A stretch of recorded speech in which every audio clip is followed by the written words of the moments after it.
So, a very good evening, everyone. Welcome to Bajirao IAS Academy, the Hindu News Analysis. So, today is 13th July 2025, and today we have some very important topics for the discussion. So, one by one, we'll try to discuss all these important topics in a very detailed and in-depth manner. And here is the list of important topics that we are going to discuss in today's class. And in fact, PDF of this particular lecture is available in the description section, and you can easily access the PDF of this particular lecture. And if you look at the list of topics that we are going to discuss, first is declaring eco-sensitive zones. The government has decided to change the guidelines for declaring the eco-sensitive zones, and this could be important for mains examination and prelims examination as well.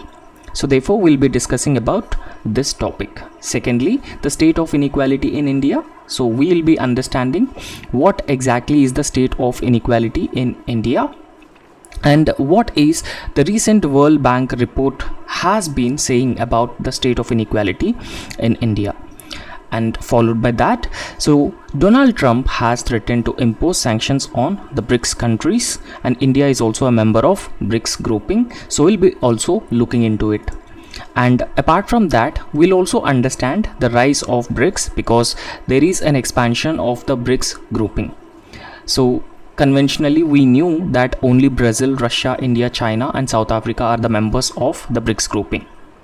But in recent times, there are number of members who are showing interest to be part of the BRICS grouping. So therefore, there has been an expansion of the BRICS grouping. So we'll be understanding about this rise of BRICS as well. So the first topic is declaring eco-sensitive zones. Now this topic has been given in the Indian Express newspaper, and this could be important for your General Studies paper 3. For mains examination and prelims examination also, this is important. Now firstly, why it is in news? So try to understand the context of this topic. So the context is that recently a meeting of National Board for Wildlife took place. Now this meeting has been chaired by Union Environment Minister. Now in this particular meeting, it has been decided that to revisit already issued eco-sensitive zones guidelines. Now these eco-sensitive zones guidelines were issued in the year 2011, but in this meeting it has been decided to revisit the already issued eco-sensitive zones guidelines. Now we'll be understanding why this decision has been taken, and this decision has been taken because of the concerns about the need for more region specific, more flexible guidelines, and even more balanced ecological governance around India's protected areas. Right? So keeping all these factors in mind, it has been decided to revisit 2011 guidelines on the eco-sensitive zones, because the 2011 guidelines on eco-sensitive zones are not region specific. They are uniform and they are one size fits all guidelines. So therefore, there should be a region specific, more flexible and balanced ecological governance is the need of the hour. So therefore, there is a need to revisit the eco-sensitive zones in India. Now firstly, try to understand the definition of eco-sensitive zones. Now eco-sensitive zones are ecologically fragile areas. So ecologically they are fragile areas, and in fact these ecologically fragile areas are notified and even regulated by the Union Ministry of Environment, Forests and Climate Change around the protected areas, national parks and wildlife sanctuaries. Now, if we talk about these protected areas such as national parks, wildlife sanctuaries and biosphere reserves, and they are used for in situ conservation of the wildlife. So therefore, these ecologically fragile areas are notified and regulated by the Ministry of Environment, Forest and Climate Change around the national parks. For example, imagine a national park, right? So around this national park, a certain area would be designated as a protected area, so which is called as the ecologically sensitive area, right? So this is a buffer, right? So this acts as a buffer. And what is the purpose of declaring the ecologically sensitive zones, right? So we need to understand the purpose as well. Now in fact, they can actually create some kind of a buffer or a shock absorber, so they can actually absorb the shock, right? So therefore this is the main purpose, right? So they can actually act as a buffer between the national park and human settlements. So if there is any pressure from the human settlements, so this buffer area can actually absorb that pressure from the human settlements, and thereby the national parks will be protected, wildlife sanctuaries and wildlife will also be protected, and that is the objective, right? So in fact, this is the first objective, and the second objective is these eco-sensitive zones, they act as a transition zones, right? So this is a transition zone between the national park and a human settlement, so therefore they actually act as a transition zone, and this is a transition zone from areas of higher protection. Now in this case, national park is an area of high protection to areas involving lesser protection, right? So however, this eco-sensitive zones are also enjoying a statutory backing as well. So they enjoy statutory backing from the Environment Protection Act of 1986. So even though they are enjoying the statutory backing, but this eco-sensitive zones as a term is nowhere mentioned in the Environment Protection Act of 1986. But the Government of India effectively uses the Environment Protection Act of 1986 to declare eco-sensitive zones. Now imagine that we have a Western Ghats. Now in the Western Ghats, there are different committees have been appointed already, right? So Madhav Gadgil committee, Kasturi Rangan committee, so those committees have looked into declaring a certain area as a eco-sensitive zone in the Western Ghats, so to protect the fragile nature of the Western Ghats, right? So these two committees have recommended certain area to be declared as a eco-sensitive zone in Western Ghats, Kasturi Rangan committee and Madhav Gadgil committee as well.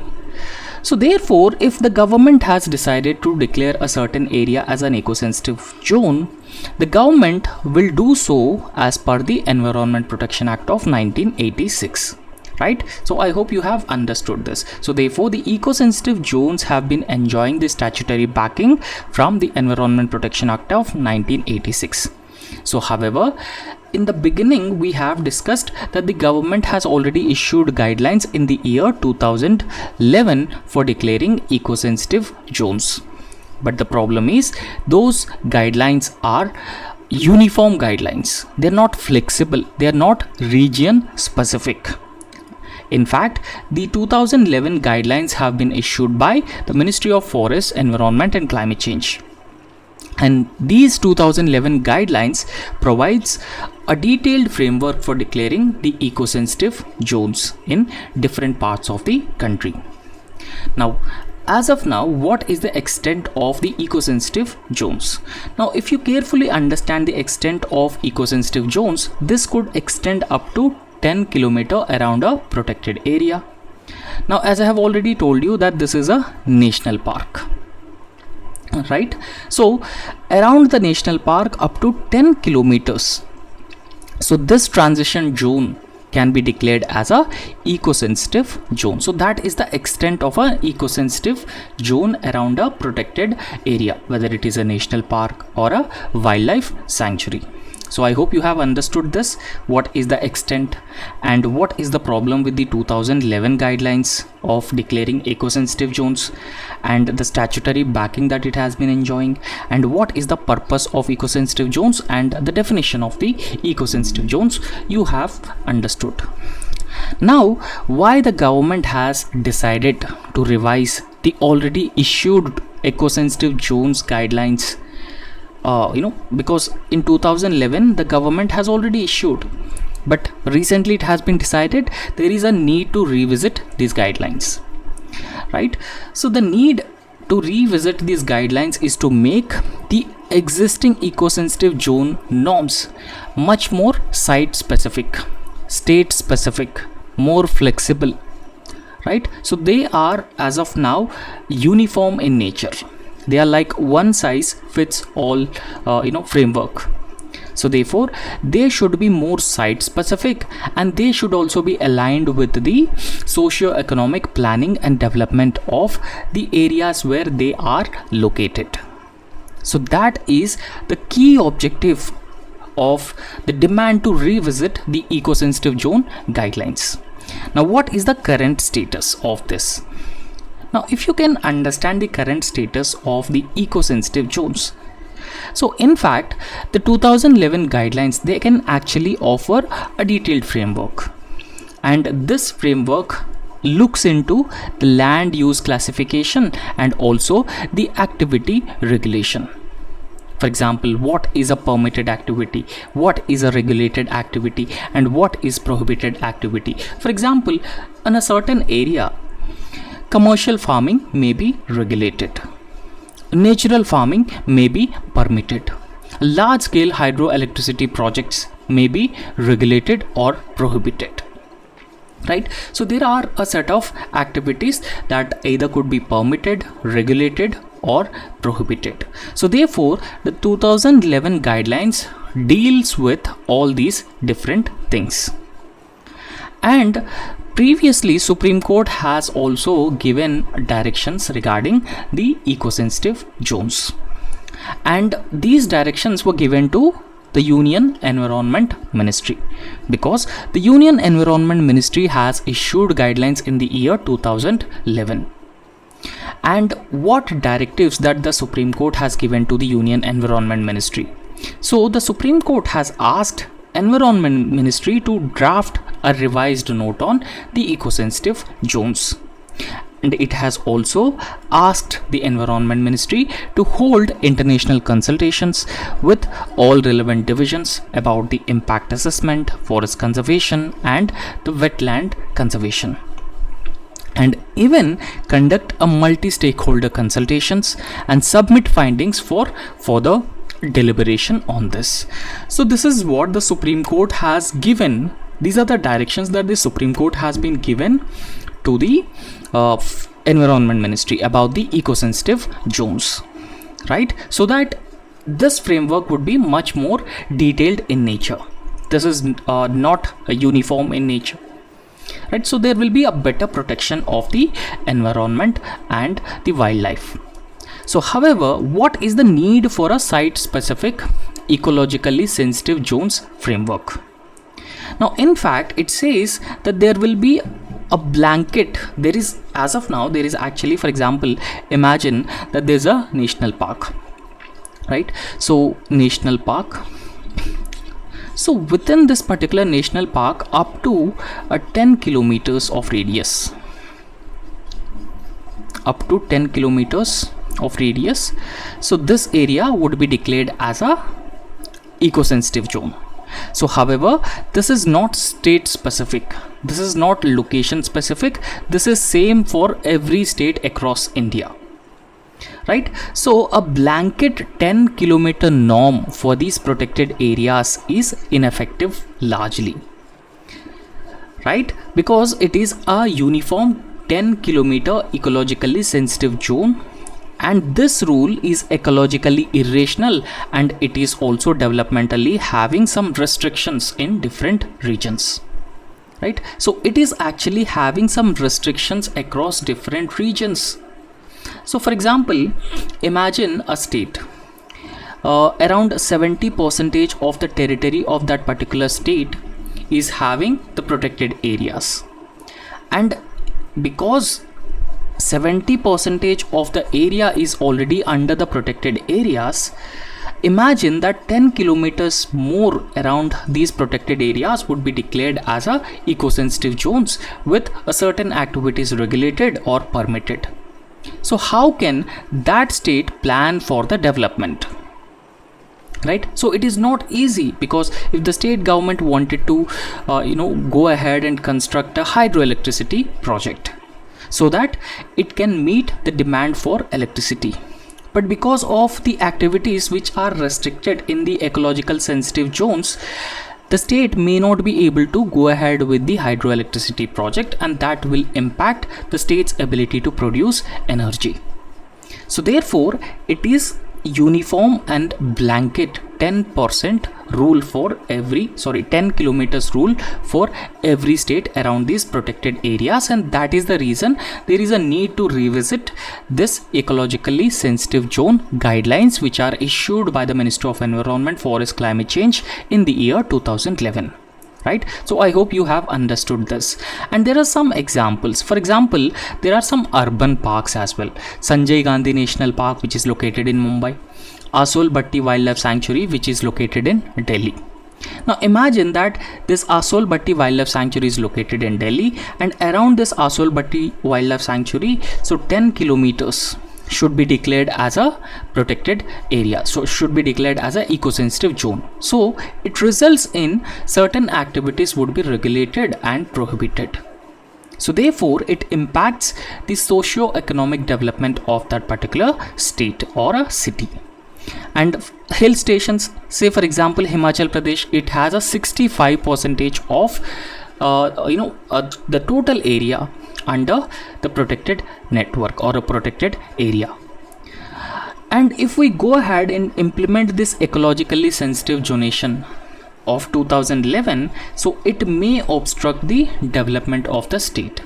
So therefore, keeping this in mind across all different states in India, so the government has decided to revisit the ecologically sensitive zones guidelines. Right? So I hope you have understood this topic. And next topic is state of inequality in India. And we all knew that across the globe, inequality has been increasing, whether it is income inequalities, regional inequalities, gender inequalities. All these different types of inequalities have been substantially increasing. And India is one such country which is also experiencing worst levels of inequality: gender inequality, regional inequality, income inequality, and wealth inequalities. Right? So however, it is surprising that recently World Bank has come up with a report, and this report by the World Bank suggests that India has achieved marginal progress in terms of reducing inequality. Right? So India has been performing better in terms of reducing the economic inequality. The policies that are adopted by India have been giving good results in terms of reducing the wealth inequality or income inequality. So this is what the World Bank report has said. Now we all knew what exactly is a inequality, right? So inequality is the difference between two different individuals, right? So for example, if we talk about income inequality, so there are two individuals. So one individual might be poor and another individual who is earning a lot of money. Right? So that is what is called as income inequalities. And there are regional inequalities also. So gender inequalities, so inequalities or the differences between the male and the female. Right? So this is what the World Bank has said about the inequality in India. So however, so independent studies and even the experts, so they are challenging this narrative by the World Bank. So whatever World Bank has said about India's marginal progress in reducing inequality is not true. And in fact, they also revealed that there are high and rising levels of income and wealth inequality across the globe in general and India in particular. Right? So therefore, there are rising concerns over data reliability, methodology that has been adopted by the World Bank to conduct this study, and even the policy implications. Now understand one thing. So when you are coming to the conclusions that India has been achieving progress in terms of reducing inequality, you need to be backed by strong data, right? So you need to be a strong you need to be having a strong methodology, strong data, and even different things. Only then you come to the conclusion that the inequality levels have been declining, right? So therefore the experts have been challenging the report of the World Bank that says India has been progressing in terms of reducing inequality. Now, what World Bank report claims and what is the government's response to the World Bank's report? So we'll be understanding about this.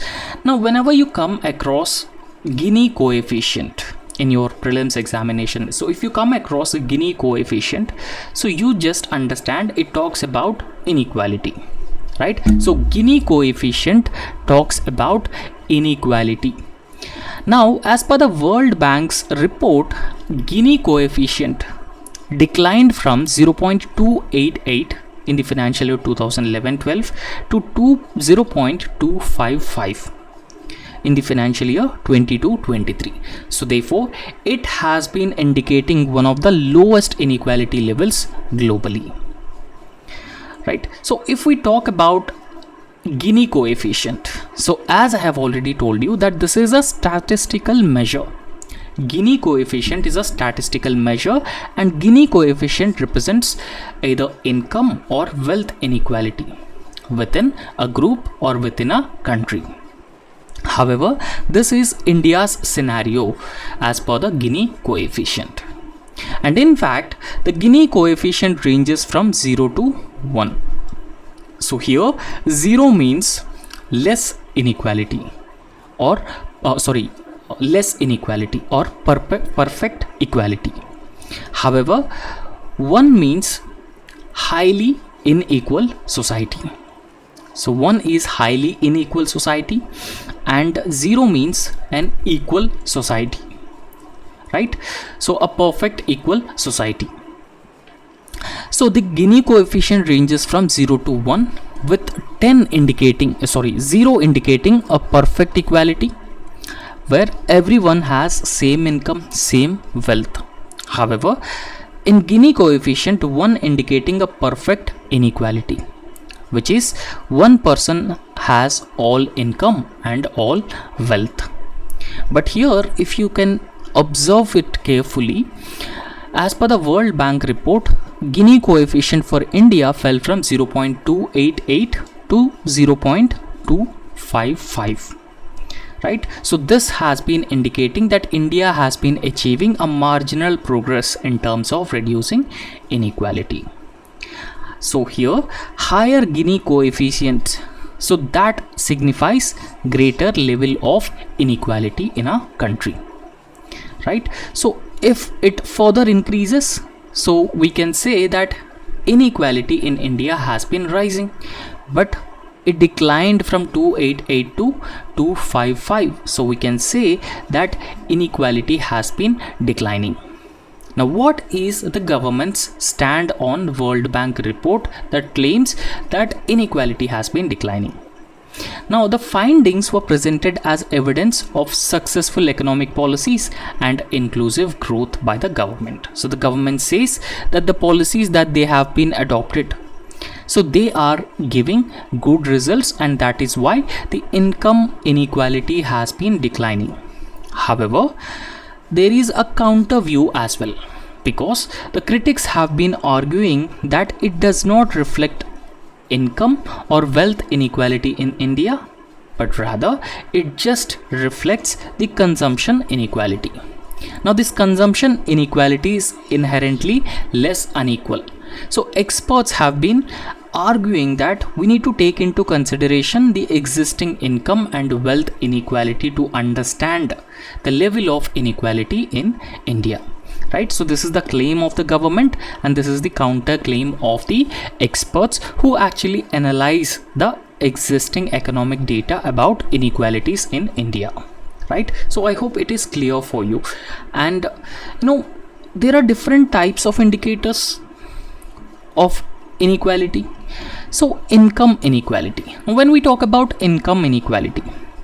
So it refers to how equally income is distributed throughout the society, right? So if income is not distributed effectively within a population group, so it will result in the differences. It will result in inequalities within that particular group. And when we talk about the lifetime inequality, so it is an income disparity for an individual during his or her lifetime. And inequality of wealth, so when we talk about inequality of wealth, so it talks about distribution of wealth among households or people at a point in time. And inequality of opportunity again, so if we talk about the opportunity for male and female, now male would have more opportunities, so that indicates the inequality of opportunity or gender inequality, right? So the inequality of opportunity is related to all the topics like impact on income of circumstances over which individuals have no control, such as family, socio-economic status, gender and ethnic background, right? So these are different indicators of inequality. Now what has to be done to reduce the inequalities? So inclusive economic policies are very important. For example, Jan Dhan Yojana. So that would result in financial inclusion. Right? So MG Narega, I would say. So MG Narega and PM Employment Generation Scheme or program. So they might be examples of inclusive economic policies that focus on the marginalized sections of the society.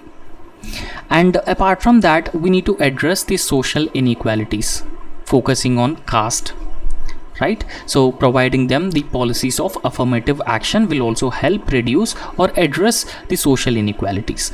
And after that, balancing the regional development or regional disparities.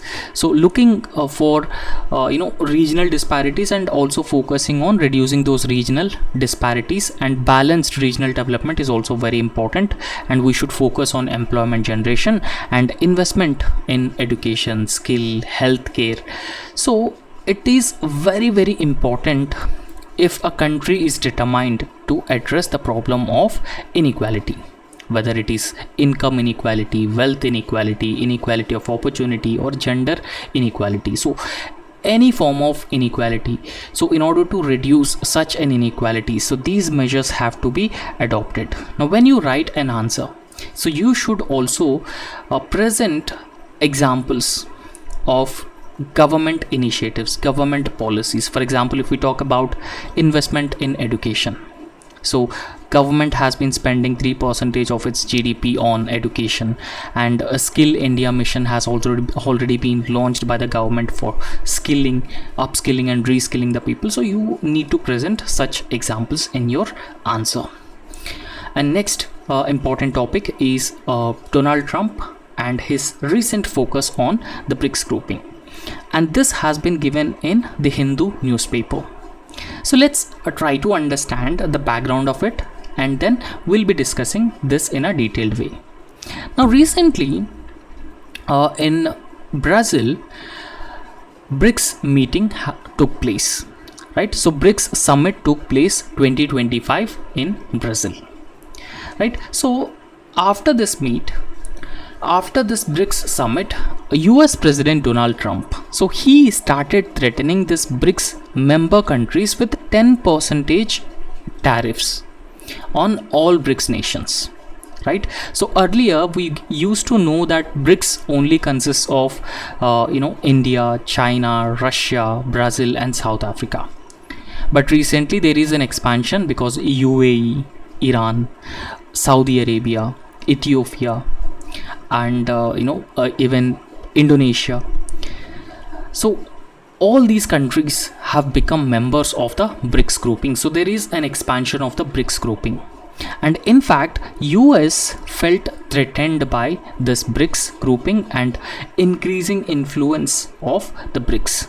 So because of that reason, Donald Trump even threatened to impose 10% tariff on all the BRICS group of countries, because earlier there were plans from the BRICS group for finding out an alternative currency to the US dollar, so that they can trade in this alternative currency instead of doing trade in US dollars, because there is a huge demand for the US dollar in the global economic transactions, right? So BRICS countries, if they continue to depend on US dollars, it will impact their internal trade, because after Russia's invasion of Ukraine, USA has imposed sanctions on Russia. So therefore it was difficult for Russia to trade with other countries in US dollars, right? So therefore different countries have different issues with US dollar, and that is why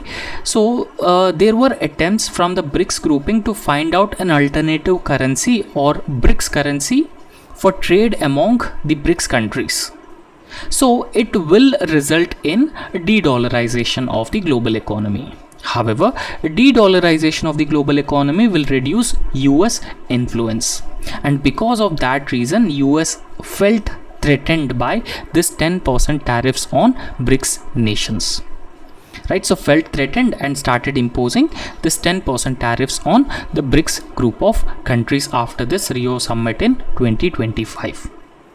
And Donald Trump views BRICS as anti-American group, which destined to reduce US influence in the future, because in recent times BRICS pushed for a common currency and a cross-border payment systems that could potentially bypass US dollar, right? So they have recently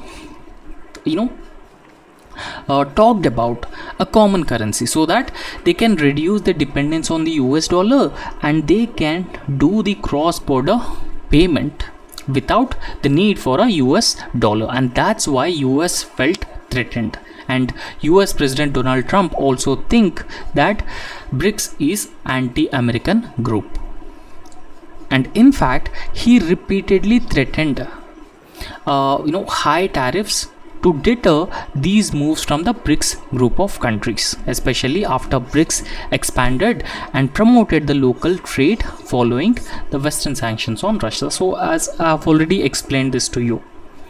Now if you carefully look at the tariff threats from US President Donald Trump targeting BRICS group of countries. Now BRICS member countries have met in Brazil at a place called Rio, and this is the 17th BRICS summit.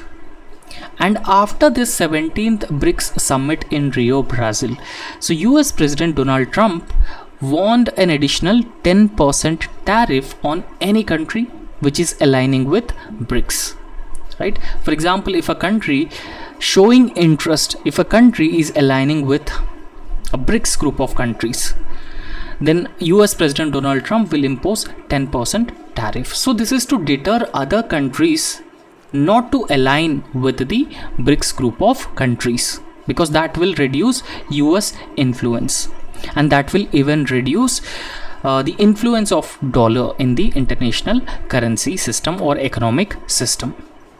And Donald Trump called it a penalty specifically for BRICS membership.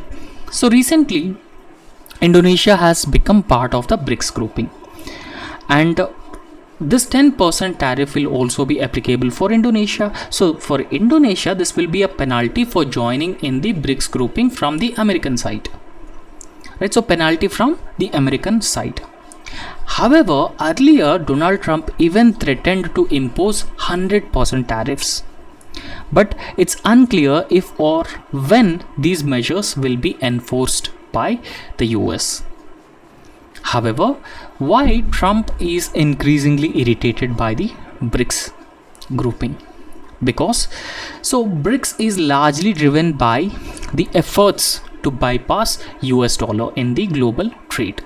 So they planned to bypass US dollar in the global trade, because a US dollar would becoming in the international trade or it has been determining the foreign exchange reserves. So every country needs to maintain the foreign exchange reserves in US dollars in order to continue their trade. But for countries like Russia, it will be very difficult to have the forex reserves because of US sanctions on Russia, and Russia will not be able to do the trade with the BRICS countries in US dollars. So this is the reason that they have been looking for an alternative currencies to the US dollar. And alongside this, Trump's administration has already imposed 50% tariff on Brazil, citing the political bias against former President Bolsonaro, and even 30% tariffs on South Africa over the trade disputes of America with the South Africa. And even Trump is also pushing for sanctioning Russia Act 2025. So a sanctioning of Russia Act will propose 500% tariffs on Russian oil and sanctioned products. So this will directly affect both India and China because they are the two largest oil importers from Russia. Now, however, in the 17th BRICS meeting that took place in Brazil, so BRICS has denied the de-dollarization claim of US, right? So in fact, all the BRICS members have rejected Donald Trump's concerns about the de-dollarization. So they clarified that using national currencies within the BRICS isn't aimed at replacing US dollar globally. So we don't want to replace US dollar globally. Rather, we use our national currencies for internal trade among the BRICS countries, and this is the stance of the BRICS group of countries. Now, what exactly is a de-dollarization? So this is very simple term. So as I have already explained that the global trade is heavily dominated by the US dollar. However, for number of countries, particularly for trade and commerce, dependence on US dollar poses number of problems. So therefore, they attempted to find out either an alternative currency or they attempted to do the trade in their national currencies. So that is a de-dollarization bit.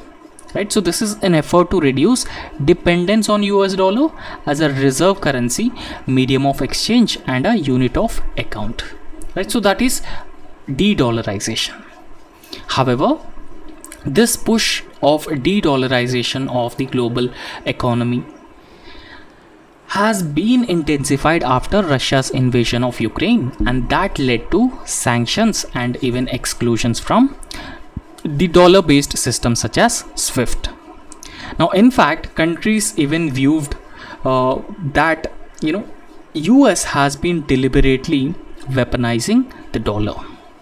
Additionally, over-dependence on the dollar would further create global financial vulnerabilities as well. So that is why there is a need to find an alternative currency to US dollar. Emerging economies, particularly like India, so they are gaining economic strength. They now seek a more balanced and more diversified financial system. In 2025, BRICS Rio Declaration, so that even avoids direct challenges to the US dollars, and they just focused on improving the cross-border payment system and their interoperability and trade in national currencies among the BRICS countries. So these are some concerns of US with respect to the BRICS group of countries, and that is why US has been imposing the additional tariffs on all these BRICS countries. And next, the rise of BRICS. So we'll be understanding about the BRICS grouping and its enormous rise. Now, US President Donald Trump has threatened to impose 10% tariffs on the member countries of the BRICS grouping. So we have already understood, right? So after 17th BRICS summit that took place in Rio de Janeiro in Brazil, right? So in this context, So we'll be understanding about the BRICS grouping, when it was formed, what is its objective, which are the member countries of the BRICS grouping. Now BRICS is an acronym for Brazil, Russia, India, China and South Africa, and this block of countries that formed as a partnership, and earlier it was formed in 2001 as an acronym BRIC by Goldman Sachs economist Jim O'Neill, but it didn't include South Africa at that point of time. Now after that, the representatives of Brazil, Russia, India, China, so they first began formally meeting during 2006, right? So they met on the sidelines of United Nations General Assembly after this acronym has been given by Jim O'Neill, and later South Africa joined it in 2010, right? So they formally met in 2006, but later in 2010 South Africa joined, and then it was become BRICS, right? So the objectives of the BRICS group of countries include strengthening economic, political, social cooperation among its member countries, as well as increasing influence in global South countries in the international governance, as well as a potential alternative to the Western dominance or Western influence of the institutes of international governance. And in fact, they also sought to increase or improve the legitimacy and equity in participation and even efficiency of global institutions such as UN, IMF, World Bank and WTO. So they sought reforms in institutions of global governance. So they even aims to bolster sustainable social and economic development as well, so to promote social inclusion. And BRICS work is actually based on action plans approved during the annual summits since 2011. And if we talk about the BRICS new member countries, apart from already existing 5 member countries, Egypt, Ethiopia, Iran, United Arab Emirates and Indonesia, so they have joined into this BRICS group of countries. And this expanded BRICS group has combined population of 3.5 billion and 45% of the world's inhabitants. And the economies of the BRICS group of countries combined or coming together is more than 28.5 trillion, or about 28% of the global economy. So that is the huge size of the BRICS group of countries. And this could potentially pose challenges to the Western dominance in the global institutions, and it also increasingly sought reforms in the institutions of global governance. So that's all in this lecture. I hope you have understood this, and you can download this class PDF in the comment box. So thank you so much.